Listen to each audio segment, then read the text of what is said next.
అల్లు అర్జున్ మనసున మనిషిగా మరోసారి చాటుకున్నారు. చాలా కాలంగా ఎదురుచూసి చివరకు శ్రీతేజ్ను కలిశారు. అదే సమయంలో తన ఆరోగ్యానికి భవిష్యత్తుకి తనదే బాధ్యత అంటూ భరోసానిచ్చారు. ఇప్పటికే 2 కోట్లు సాయంగా అందించారు. అదంతా పూర్తిగా శ్రీతేజ్ జీవితానికి ఆసరా అవుతుందని భావిస్తున్నారు. దానికి తగ్గట్టుగా సంపూర్ణంగా కోలుకుని తిరిగి సాధారణ జీవితానికి వచ్చే వరకు అండగా ఉంటామని అల్లు అర్జున్ చెప్పడం విశేషం. కిమ్స్ ఆసుపత్రిలో చికిత్స పొందుతున్న శ్రీతేజ్ను కలిసేందుకు అల్లు అర్జున్ చేయని ప్రయత్నం లేదు.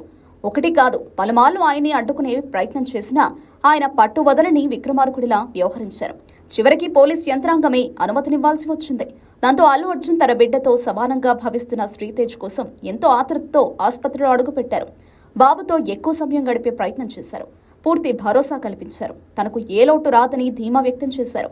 తన అభిమాన హీరోని చూసిన తర్వాత శ్రీతేజ్ కూడా ఎంతో ఆత్మస్థైర్యం ప్రదర్శించిన తీరు అందరినీ ఆకట్టుకుంది. వేగంగా కోలుకోవడానికి ఇది ఉపయోగపడుతుందన్న అభిప్రాయం కలిగింది. తన ప్రమేయం లేకుండా జరిగిన తప్పిదానికి కూడా ప్రాయశ్చిత్తంగా సాగుతున్న అల్లు అర్జున్ తీరు బాధితుడిని కలిసిన సమయంలో అందరి మనసును హత్తుకుంది. అంత ఆప్యాయంగా సాగిన అల్లు అర్జున్ ధోరణి ఆసుపత్రి వైద్యులను కూడా ఆశ్చర్యపరిచింది.